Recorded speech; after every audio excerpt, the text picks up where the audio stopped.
Gracias por estar una vez más en Sabiduría para el Corazón. Gracias por su fidelidad para estudiar la palabra de Dios a través de este programa.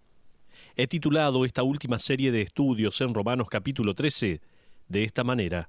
Escuche, viviendo como que se está yendo.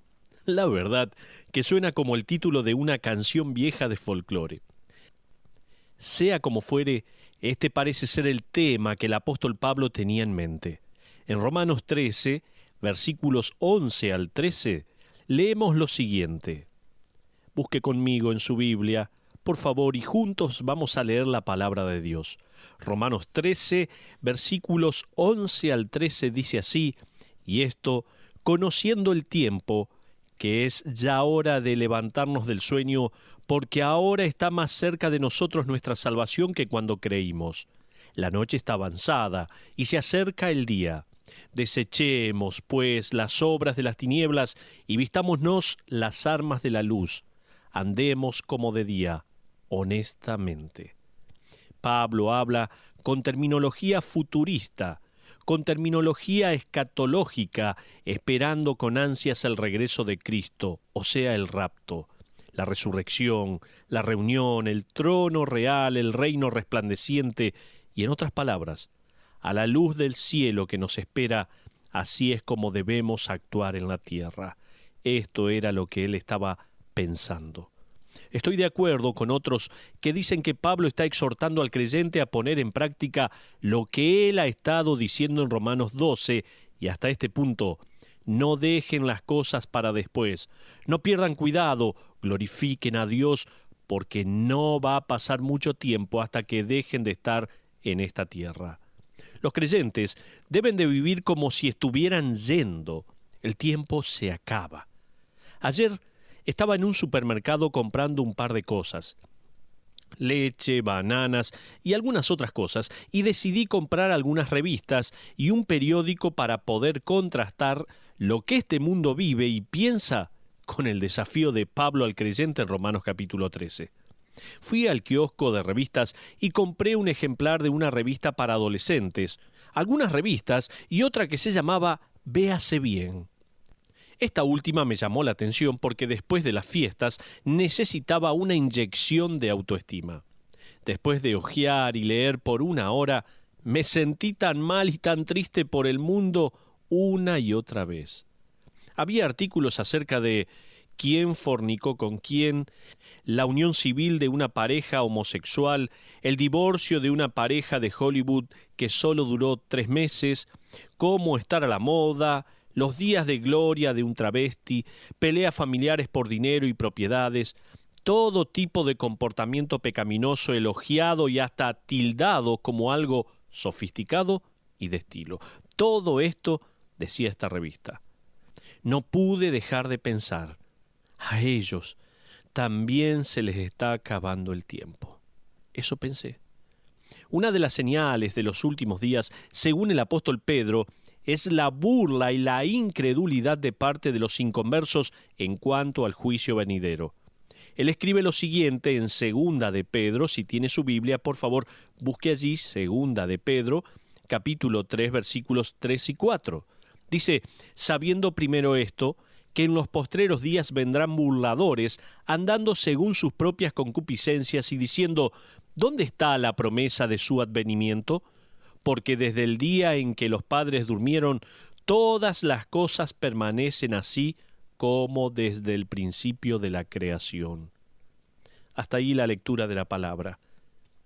Dicho de otra manera, el mundo está diciendo, el juicio de Dios no nos puede alcanzar. Se trata de otro mito para asustarnos.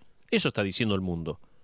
Pedro continúa diciendo, estos ignoran voluntariamente que en el tiempo antiguo fueron hechos por la palabra de Dios los cielos y también la tierra, que proviene del agua y por el agua subsiste, por lo cual el mundo de entonces pereció anegado en agua, pero los cielos y la tierra que existen ahora están reservados por la misma palabra, guardados para el fuego en el día del juicio y de la perdición de los hombres impíos. Y luego añade, pero el día del Señor vendrá como ladrón en la noche, en el cual los cielos pasarán con gran estruendo, y los elementos ardiendo serán deshechos, y la tierra y las obras que en ella hay serán quemadas. Dice segunda de Pedro, capítulo 3, versículo 10. ¿Y los creyentes? ¿Qué pasará? Pedro escribe: pero nosotros esperamos, según sus promesas, cielos nuevos y tierra nueva, en los cuales mora la justicia, por lo cual, oh amados, estando en espera de estas cosas, procurad con diligencia ser hallados por Él sin mancha e irreprensibles en paz. En otras palabras, nos estamos yendo y la hora ya casi ha llegado, así que debemos vivir con la perspectiva de que pronto partimos. Una de las decisiones de Jonathan Edwards fue la de nunca hacer algo que no quisiera estar haciendo en los últimos minutos de su vida. ¡Qué hermosa decisión! Esta perspectiva hace dos cosas: recuerda al creyente y libera al creyente. Primero, esta perspectiva le recuerda al creyente la necedad del pecado. Fíjese en el mundo y cómo corre detrás de sus deseos egoístas. Lea una revista secular cualquiera. ¿Son felices? ¿Han encontrado lo que les faltaba? Más, ¿mueren satisfechos? Yo creo que no. Escuche lo que dijo un hombre que poseía todo lo que el mundo busca. Él era multimillonario, tenía una mente privilegiada, tenía más esposas y amantes que nadie, poseía un imperio muy respetado alrededor del mundo, tuvo un trono que era legendario. No obstante, Salomón llegó al final de su vida y dijo: «Nunca nada me satisfizo». «¡Cuánta vanidad! ¡Cuánto vacío!», dijo Salomón. Al finalizar sus memorias, al llegar a sus últimos días, él escribió acerca de cómo fracasó en glorificar a Dios. Luego advirtió esto: «Porque Dios traerá toda obra a juicio juntamente con toda cosa encubierta, sea buena o sea mala». Salomón olvidó mientras vivía que se estaba yendo. La perspectiva que usted debe tener de vivir como si estuviera yendo nos recuerda a todos los creyentes de la necedad del pecado. Pero en segundo lugar, esta perspectiva nos libera y nos permite como creyentes a entregar nuestras vidas con gozo. No importa qué dificultad esté enfrentando, ¿sabe? Es temporal. Usted ya se va. No importa. Su tribulación no puede compararse con la gloria que Cristo ha reservado para aquellos que le pertenecen. Un día con el Señor hará que las penas de 1000 años se evaporen en el aire celestial de una nueva tierra y un nuevo cielo. Entonces, ¿cómo vivimos nuestra fe a la luz del hecho de que estamos yendo camino al cielo? Romanos 12 y 13 nos han respondido estas preguntas. Hemos sido desafiados a una entrega total y personal, Romanos 12, 1 y 2. Hemos sido desafiados a cómo actuar en la iglesia, Romanos 12, 3 al 8. Cómo convivir con los demás creyentes, Romanos 12, 9 al 21. Cómo vivir en una sociedad en respuesta a las autoridades civiles y el gobierno, Romanos 13, del 1 al 7. Ahora, en la última sección de Romanos 13, vamos a ser desafiados a, en primer lugar, cómo vivir en nuestro vecindario. En segundo lugar, cómo comportarnos con los inconversos. Y en tercer lugar, cómo actuar en nuestra comunidad honrando a Jesucristo. En Romanos capítulo 13, Pablo acaba de terminar de hablar del tema de los impuestos. Ahora, en Romanos 13:8 continúa hablando de la obligación financiera del creyente que muchas veces se malinterpreta. Dice: «No debáis a nadie nada». Esta frase, «no debáis a nadie nada», se usa muchas veces por algunos creyentes bien intencionados para prohibir el uso de la tarjeta de crédito, sacar un préstamo en el banco o tener deuda de cualquier tipo. Varios años atrás, antes de entrar de lleno en el ministerio, recuerdo haber hablado en una congregación un domingo. Cuando terminó la reunión, me encontraba en la casa del anciano pastor esperando un delicioso almuerzo. Su esposa, que siempre decía las cosas que pensaba, vino al comedor y sin siquiera presentarse exclamó: «Yo creo que es un pecado usar la tarjeta de crédito». Yo respondí: «Espero que no, porque la semana pasada usé la mía», le dije. Eso concluyó la conversación. Mientras un buen administrador puede discutir la sabiduría o falta de ella de pagar una tarjeta de crédito con intereses, yo no veo que la Escritura la prohíba en ninguna parte. En Éxodo 22, Moisés le dijo al pueblo de esta manera: «Cuando prestares dinero a uno de mi pueblo, al pobre que está contigo, no te portarás con él como logrero, ni le impondrás usura». Éxodo 22, 25. Eso dice la palabra de Dios. Allí no leemos «no prestarás dinero», sino «si prestares dinero, ayuda a tu prójimo». No saques rédito de la posición desventurada de los pobres. Eso dice la Biblia. Una vez más, en Levítico, en vez de prohibir el préstamo de dinero, Moisés instruyó al pueblo diciendo: «Y cuando tu hermano empobreciere y se acogiere a ti, tú lo ampararás, como forastero y extranjero vivirá contigo. No tomarás de él usura ni ganancia, sino tendrás temor de tu Dios, y tu hermano vivirá contigo». Eso dice Levítico, capítulo 25, versículos 35 y 36. En el libro de Deuteronomio leemos acerca del increíble principio del jubileo, en el cual cada 7 años el pueblo de Israel tenía que destruir sus cuadernos con cuentas y perdonar toda deuda. Si alguien había pedido dinero prestado o una herramienta en los 6 años pasados, al 7º año el prestador debía olvidar el asunto. Listo. Ahora, si usted estuviera viviendo en la economía del Antiguo Testamento, ¿cómo se sentiría si en el 6º año, en el mes de noviembre, un vecino se le acerca y le dice: «¿Me puedes prestar tu tractor?» ¿Cree que los israelitas tuvieron problemas en prestar dinero y materiales? Escuche lo que dice Deuteronomio 15, versículos 7 al 9. Escuche bien.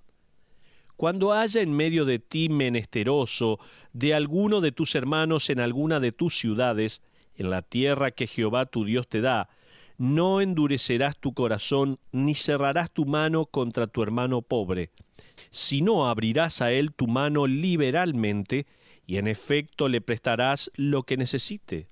Guárdate de tener en tu corazón pensamiento perverso, diciendo: cerca está el año 7º, el de la remisión, y mires con malos ojos a tu hermano menesteroso para no darle, porque él podrá clamar contra ti a Jehová, y se te contará por pecado». ¡Qué pasaje! Yo hubiera tenido ese pensamiento. No sé usted. Yo sí. ¿Quién le prestaría algo a alguien en el 6º año si pensaba que esa persona no quería devolverlo? Eso no es prestar, eso es entregar. Mi punto es el siguiente. El Antiguo Testamento no prohibió prestar ni pedir prestado. Sí dio principios de cómo prestar y pedir prestado, especialmente para con el pobre que tenía necesidad y precisaba ayuda de tanto en tanto. En nuestros primeros años de ministerio, yo tenía un vehículo que no era muy confiable. No podíamos hacer un viaje a visitar a la familia sin el riesgo de quedarnos en el camino. En una oportunidad teníamos que viajar y nunca me voy a olvidar de esto. Una pareja de la iglesia vino a casa y nos dijo: «Miren, cuando tengan que hacer viajes largos, llévense nuestro auto». Ellos tenían un hermoso auto casi nuevo, así que le preguntamos: «¿Están seguros? ¿Y si nos pasa algo?» «Nosotros no tenemos plata para arreglarlo si llega a pasar algo». Nunca voy a olvidar su respuesta. Este hermano me dijo: «No te lo prestaríamos si no estuviéramos dispuestos a no verlo más». Bueno, vimos el jubileo de esta forma en el Antiguo Testamento. ¿Pero qué nos tiene que decir el Nuevo Testamento? Jesucristo dijo en Mateo 5:42 de esta manera: «Al que te pida, dale, y al que quiera tomar de ti prestado, no se lo rehuses». Todos conocemos también el pasaje en el que el Señor habla de la mayordomía en Lucas 6:38. Allí Jesús dice: «Dad y se os dará, medida buena, apretada, remecida y rebosando. Y es interesante que unos versículos antes en este pasaje el Señor dijo: «Amad pues a vuestros enemigos, y haced bien y prestad, no esperando de ello nada, y será vuestro galardón grande», dice Lucas 6:35. En otras palabras, no solo presten a sus hermanos judíos, que los gentiles también tomen prestado. Dejen que un incrédulo tome prestado también. Y el Señor nos da a entender que si no nos devuelven lo que prestamos, no debemos dejar que eso destruya nuestra relación con el incrédulo. Dios mismo va a premiarlo por su espíritu bondadoso. ¿Alguna vez se puso a pensar que Dios nos prestó su palabra? El ser mayordomos implica que Dios es el dueño de todo y nosotros simplemente administramos lo que tenemos. En cierto sentido, hemos recibido prestado de Dios. Es su propiedad y no nuestra, su dinero. De hecho, este es su cuerpo, nosotros le pertenecemos. Entonces, si no le debemos de prestar nada a nadie, Dios pasaría a ser el ofensor número 1. Por ende, Romanos 13:8 no puede condenar el prestar o tomar prestado tanto en relación a las finanzas como posesiones. Sin embargo, deberíamos equilibrar esta libertad con la responsabilidad.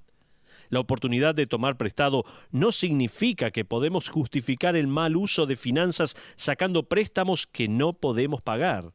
Cuidado con esto. Muchos creyentes en la actualidad están sofocados con deudas. En los Estados Unidos, según las estadísticas, la gran mayoría está endeudada en por lo menos $10,000. Ron Blau es un conferencista y líder cristiano de planeamiento financiero. Sus enseñanzas basadas en la Biblia fueron de mucha bendición en nuestra iglesia. Él da breves cursos de cómo administrar el dinero y cómo armar un presupuesto, todo con principios bíblicos. En uno de sus libros, Ron habla acerca de cómo una gran tienda departamental comenzó a ofrecer tarjetas de créditos.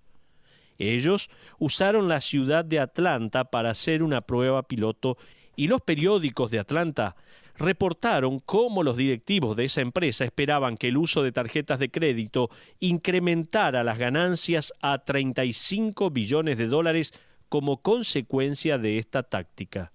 En otras palabras, ellos no esperaban que la gente usara otra tarjeta, sino que se endeudaran más con una nueva línea de crédito. Ellos anticiparon que la cantidad de dinero prestado, por decirlo así, en créditos, ascendería a 35 billones. Es por eso que Ron escribió esto. Si la voluntad propia no puede detener sus compras compulsivas, intente con una cirugía plástica. Corte las tarjetas de crédito, cancele todas las líneas de créditos activas y pague en su totalidad toda deuda que tenga. Esto escribió Ron. Según el apóstol Pablo, el creyente debe ser caracterizado como alguien que trabaja para pagar sus deudas. Esa es la idea de Pablo en esta frase del versículo 8. Si usted tiene alguna deuda, sáldela. No tenga deudas a las que voluntariamente se rehúsa a pagar. Para tenerlo de una manera más simple, el creyente debe ser conocido como alguien que paga sus cuentas a tiempo, alguien que es diligente con sus finanzas, alguien que honra sus compromisos financieros. Así debe de vivir uno en la compañía de incrédulos. Ron, este mismo hombre, también revela algo interesante al contar cómo ven los bancos a las personas que pagan las deudas de la tarjeta de crédito en término para poder así evitar los intereses. Él dice que un banquero le aseguró que en las instituciones bancarias las personas que pagan a término se las denomina muertas, porque el banco no puede ganar dinero con ellos. Piense en eso. Hace una década, un muerto era alguien que no podía pagar sus cuentas. Ahora, un muerto es alguien que las paga. A propósito, la lucha por enseñorearse del dinero no es nada nuevo. La tentación de ser manejado por cosas, de mal utilizar las deudas, de fracasar en las finanzas, no es nada nuevo. Permítame leerle algo que escribió un líder de la iglesia primitiva llamado Cipriano. Él escribió estas palabras unos años después que Cristo ascendió al cielo. Lo escribió con frustración, describiendo a los creyentes de su generación. Él dijo así: sus posesiones los tienen encadenados, cadenas que retienen su coraje y ahogan su fe e impiden su juicio, ahogando también sus almas. Ellos piensan de sí mismos como dueños, mientras las cosas que tienen son dueños de ellos. No son amos de su dinero, sino esclavos. Esto escribió Cipriano después de que el Señor ascendió al cielo ya hace muchos años. No hay duda que una de las pruebas más grandes de nuestra espiritualidad es la mayordomía. Hay dos preguntas que podemos formular aquí. ¿Posee usted cosas o las cosas lo poseen a usted? La segunda pregunta, ¿posee dinero o el dinero lo posee a usted? Usted puede responder estas preguntas de manera correcta, determinando si puede pagar las cuentas o no. El apóstol dijo en Romanos 13:8, en efecto, asegúrese de tener una reputación de muerto, pague lo que debe y cuándo lo debe pagar. Pero en segundo lugar, Pablo también continúa en Romanos 13:8 diciéndonos que hay algo que nunca debemos dejar de pagar. Él dice: no debáis a nadie nada, sino el amaros unos a otros. ¿Sabe qué? Hay una deuda que usted jamás podrá pagar. Hay una obligación que usted jamás podrá pagar. Nunca va a llegar a un punto en su vida en el que pueda decir: ya amé a la gente todo lo que pude, así que ya puedo dejar de hacerlo. Ya he sido amable lo suficiente a tantas personas, así que ya puedo cesar. Ya he cumplido con mi cuota de bondad. Nunca va a poder decir eso. Esa era la idea de Pedro cuando le preguntó al Señor en Mateo 18:21, Señor, ¿cuántas veces perdonaré a mi hermano que peque contra mí? ¿Hasta 7? Pedro está palmeándose la espalda a sí mismo al pensar en una cantidad tan alta de veces que perdonó a la misma persona. Los rabinos de la época de Pedro enseñaban que una persona ofendida necesitaba perdonar a su hermano 3 veces y luego quedaba libre de hacer lo que quisiera o de amargarse y no perdonarlo más. Entonces Pedro está siendo muy generoso al decir 7 veces. Él duplica el número de veces que uno tenía que perdonar y hasta le agrega una vez más. El Señor le responde: no te digo hasta 7, sino aún hasta 70 veces 7, 490 veces. En otras palabras, deja de contar. El amor no tiene límites. Con razón los discípulos dijeron inmediatamente: Señor, aumentanos la fe, en Lucas 17:5. ¿No le pone contento el saber que no puede pagar la deuda de amor? ¿A dónde estaríamos si Dios hubiera alcanzado un límite con nosotros? Si Él ya hubiera dicho: los amé lo suficiente, ya puedo dejar de amarlos. ¿Dónde estaríamos? ¿Dónde estaríamos cada uno de nosotros? Por eso le animo a que la única deuda que sabemos que nunca vamos a poder saldar es la deuda del amor. Sigamos amando a nuestros seres queridos, a nuestros familiares, a nuestros hermanos en la fe, a nuestros amigos, compañeros, aquellos que tal vez son difíciles de tratar, pero sigamos amándoles. Que Dios nos bendiga.